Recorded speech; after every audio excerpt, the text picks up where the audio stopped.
Welcome to Maslow AI, Systems Thinking for Life Fulfillment. I'm John Betancourt.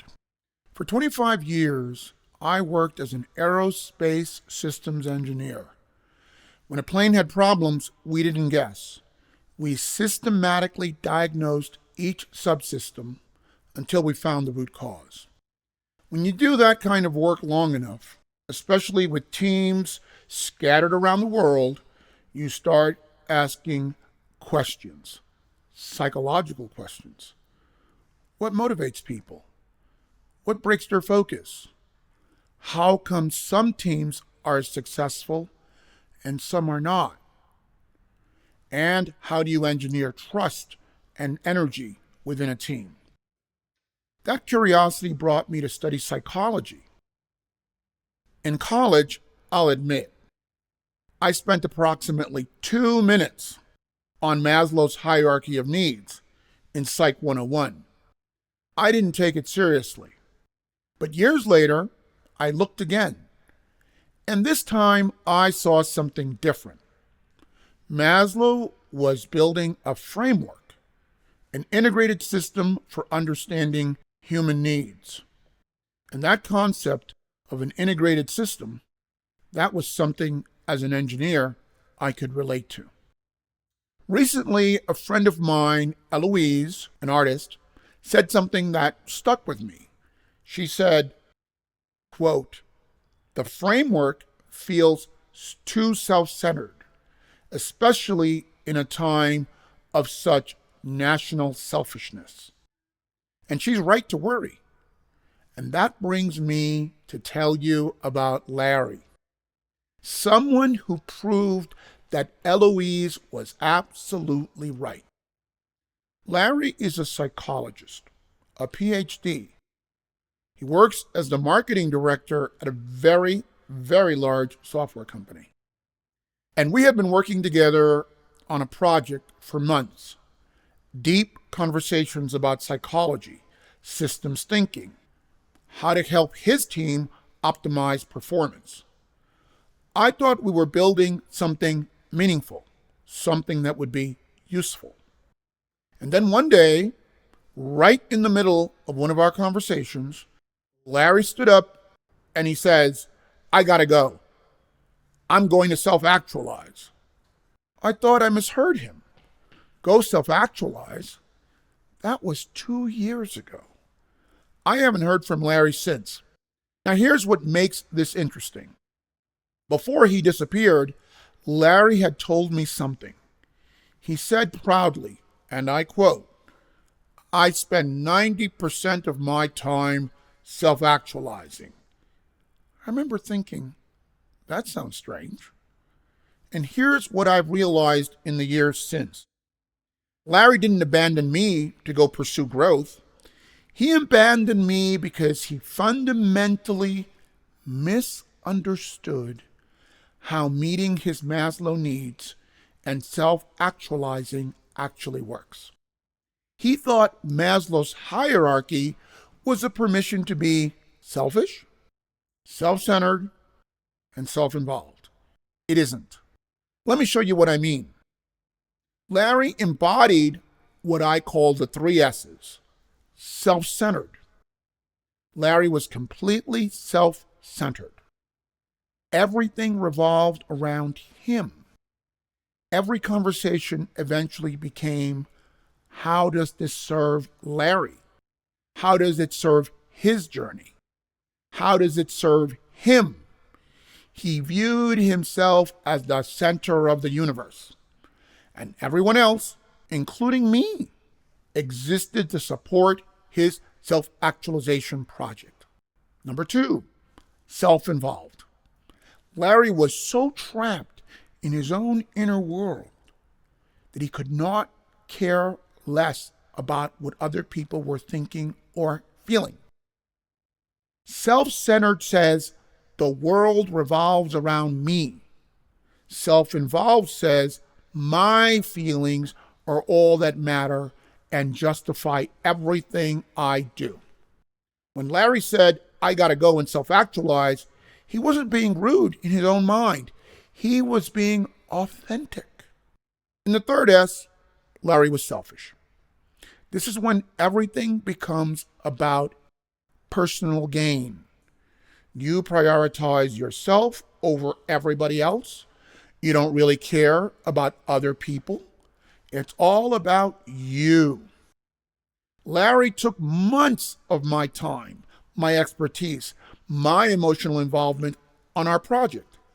And when I needed follow through, he just left. No reciprocity, no apology, just abandonment. These are the three S's: self-centered, self-involved, and selfish. And there are people just like Larry who look at the Maslow hierarchy of needs and they say, it's the Maslow hierarchy of my needs. And this is all that they are concerned about. Me, me, me. So in a way, they've turned Maslow into permission to be selfish, self-centered, and self-involved, or what the French would call l'enfant terrible, the terrible infant. They're only concerned about themselves. And let me tell you, very educated, intelligent people are not immune from being self-centered, self-involved, and selfish. Remember, Larry has a PhD in psychology, and he still made this terrible mistake. Now, I didn't keep in touch with Larry after he left, so I can't tell you exactly what happened, but I can tell you what that pattern leads to. I've observed it in people like him, people who use Maslow this way. Stage 1, they make a declaration. They announce they're working on themselves, pursuing their needs, pursuing self-actualization. They start canceling commitments, stopping mid-project. Sometimes they even declare, I want a divorce. They post about retreats, ceremonies, and living their authentic journey. They think they're meeting their Maslow needs. They're not. The truth is, they're abandoning their responsibilities and just isolating. Step 2, their network collapses. Friends stop inviting them. The calculation is simple. If they're unreliable, why include them? Their network shrinks to maybe 2 or 3 people, and those aren't real friends. They're enablers, people who just validate the narrative. You're so brave for prioritizing yourself, for doing what you want and not considering others. Those relationships don't involve genuine reciprocity. They're just people who are selfish, enabling each other.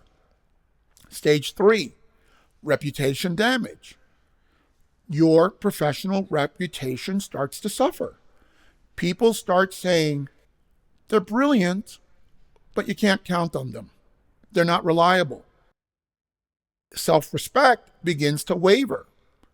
Privately, deep down, you know you have abandoned people. You know you have abandoned projects. Fewer people care about your opinions.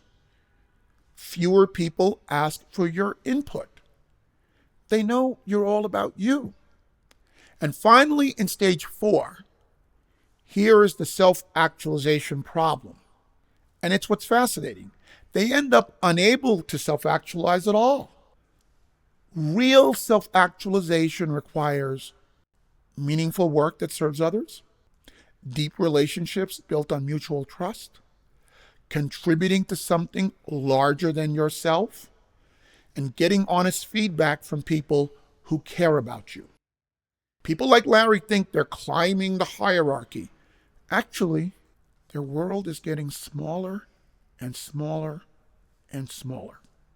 They lose their connections, they lose respect, and they lose the very thing that they were chasing. Because here's what they don't understand. We don't self-actualize alone. We self-actualize as a process of interacting with other people.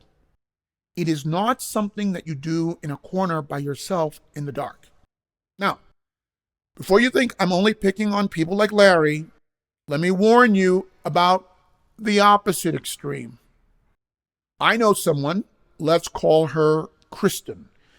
She teaches autistic children, takes care of her aging parents, and never asks for help and never considers her own needs.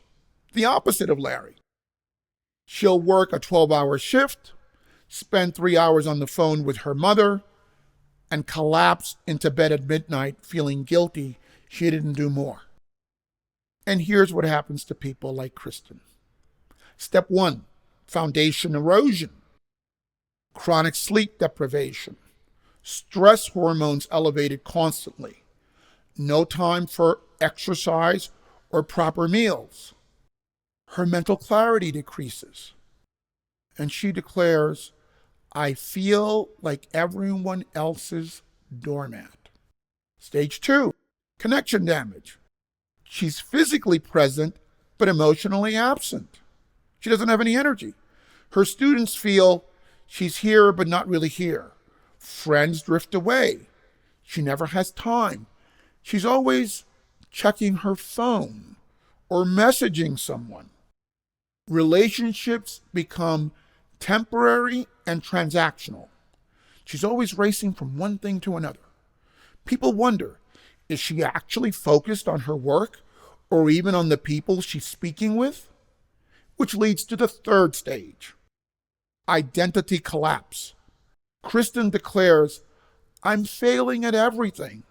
I used to be an excellent teacher. Now I make mistakes. I have no concentration and I can't focus. I used to have a boyfriend. Now I'm just surviving alone. And now the final stage, the depletion problem. You can't self-actualize from a state of depletion. Self-actualization requires surplus energy, mental clarity, creative capacity, and the ability to engage deeply with other people. People like Kristen have none of these. They thought they were being good by selfishly, without being selfish. Actually, they were violating something fundamental. They weren't allowing others to give to them. And ironically, that made their relationships depleting and imbalanced. So we have 3 dimensions: selfish versus self-sacrificing, self-centered versus self-effacing, self-involved versus self-neglecting. Larry is on one extreme of all 3. Kristen is on the opposite extreme of all 3. Both end up isolated or depleted. Neither can self-actualize. So what's the answer? What's between the extremes? The answer is what I call Maslow balance. And here's where my friend the artist Eloise's criticism actually reveals something profound about the Maslow hierarchy itself.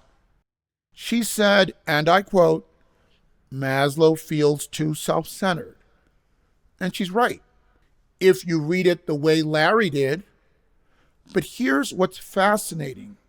When you actually look at what happens to people like Larry and people like Kristen, you see a pattern. Go too far in either direction, and you fail. Be too selfish, you lose your connections, your respect, your ability to self-actualize. Be too self-sacrificing, you deplete yourself, damage your relationships, and lose your ability to meet your Maslow needs. It's almost like there's something built into the framework that corrects you when you go too far in either direction. In 1943, Maslow borrowed a concept for his hierarchy of needs from a Harvard physiologist named Walter Cannon, homeostasis. Back in 1932, Cannon came up with this concept. And this element appears in Maslow's lowest tier, physiological needs. And the concept is really simple. The body is an integrated system, and it makes automatic adjustments in order to maintain what we call balance, physiological balance. Think of it like your thermostat at home. You set it to 66 degrees Fahrenheit, and then the heating and cooling systems behave in ways that allow you to maintain that particular temperature. If your body overheats, you start perspiring in order to cool yourself off. If your body gets too cold, you start shivering in order to generate heat. Very simple. That's homeostasis. But here's what most people miss when they read Maslow, 1943. Maslow saw his entire hierarchy the same way. Just like your body does the automatic internal management of your physiological balance, homeostasis, you need to do an active external management of the rest of your Maslow needs. You're kind of on your own for those.